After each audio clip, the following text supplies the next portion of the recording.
human eye. So first we have sclera. Sclera is located on the outer layer of the eye near the cornea and holds the shape of the eyeball through its strong fiber. Next, we have cornea. The cornea controls the amount of light that enters the eye and focuses the received light. It is located in front of the eye, covering the pupil, iris, and anterior chamber. Next, we have lens. The lens and the crystal lens are the same in the eye anatomy, with the main purpose of focusing light onto the retina. Pupil, located in the center of the eye and covered by the cornea, allows light to enter the eye and be focused in the retina by the lens, forming images. Next, we have iris. The iris is located behind the cornea and in front of the crystal lens, controls the size of the pupil and regulates the amount of light entering the eye. Next, we have vitreous body. The vitreous body is a gel-filled substance that protects the eye parts from the lens to the retina. Next, we have the retina. The retina, located at the back of the eye, receives light passing through the lens and convert it into visual images. Next, we have optic nerve. The optic nerve, consisting of millions of nerve fibers, carries message from the eyes to the brain and extend directly from the back of the eye, beginning at the optic disc. And that's all for the human eye. Next, we have vision defects. So defects of vision in the eye happen due to many reasons. Due to growing age, the vision also decreases, and when the focal length alters, the vision also alters. We have myopia. Myopia is commonly known as a nearsightedness. In this condition, the person can see the object nearby but cannot see distant object clearly. Far away objects appear blurry and a person will not be comfortable seeing them. Myopia condition takes place when the shape of the eye leads the light rays to bend in a wrong way, focusing images in front of the retina rather than focusing on the retina.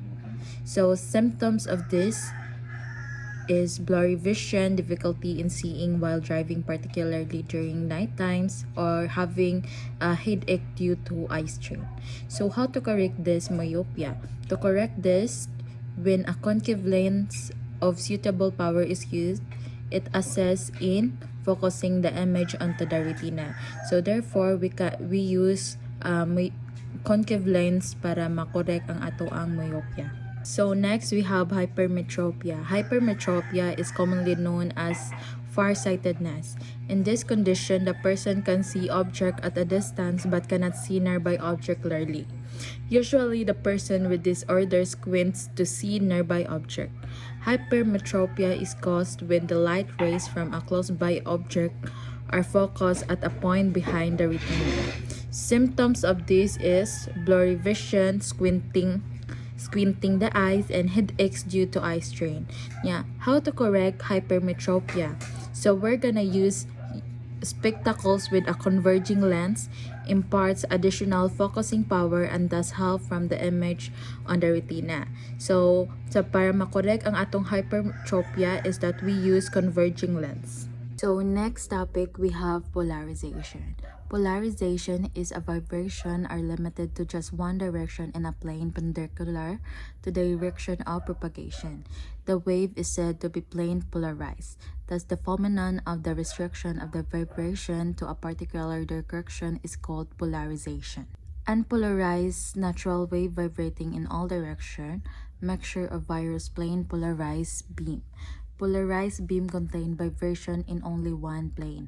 So, ang polarization is ang iyahang direction sa wave is one direction, while ang unpolarized kay all direction. As you can see here So there are three types of polarization. So first, we have linear polarization.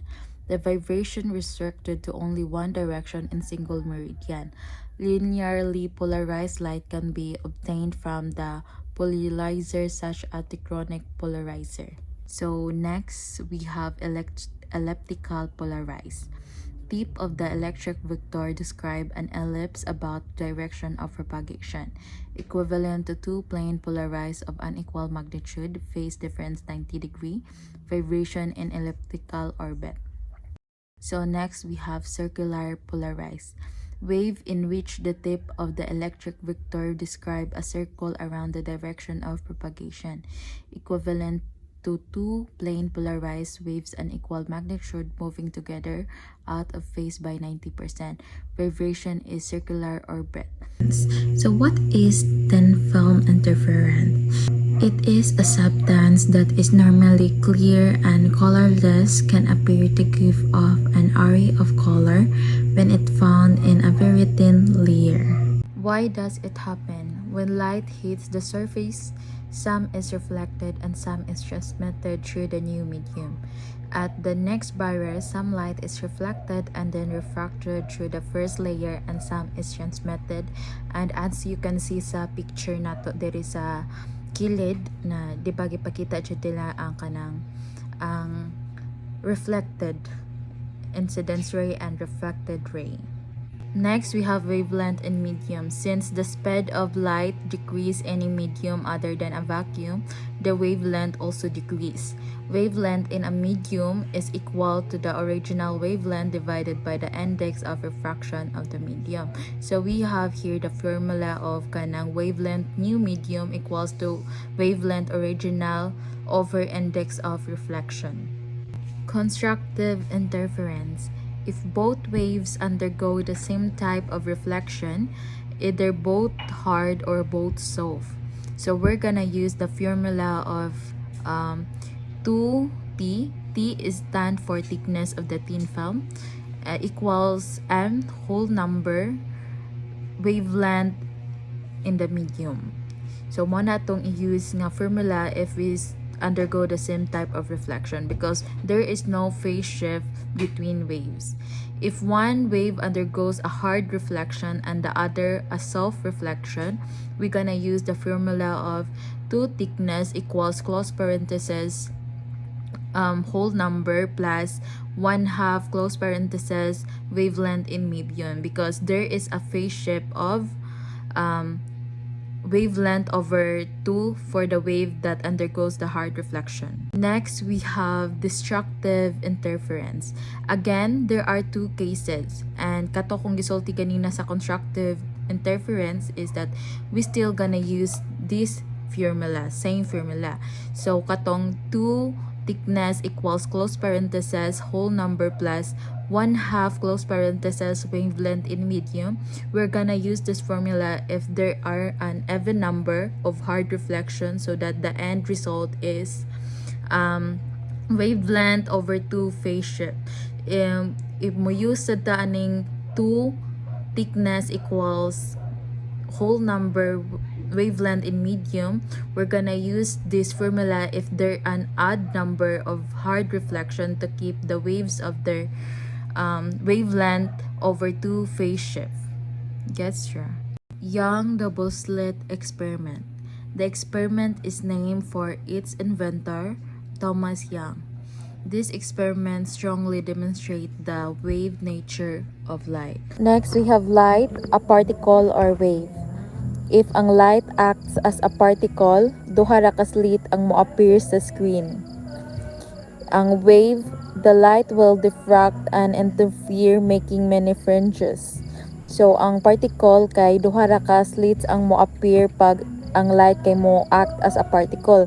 Pero kung ang light mo act as a wave, mo diffract, mo interfere making many fringes. Mao ni ang result. As you can see, dira Young's double slit experiment, ang kanang kuan kay light propagation direction, then coherent laser light. Ya ang kaning nag-cover katong ingon nga murag double slit, mao na siya ang barrier with double slit. Ang ma-produce nga wave is ang destructive interference. Then sa ends ani niya kay constructive interference. Then maigo siya dito sa screen. Gipangalan ni siya og intensity distribution of fringes. For conclusion, light behaves like a wave, so therefore there's a presence of interference. We use this property to calculate the wavelength of light. Light also behaves like a particle. This behavior is described in the dual wave particle theory.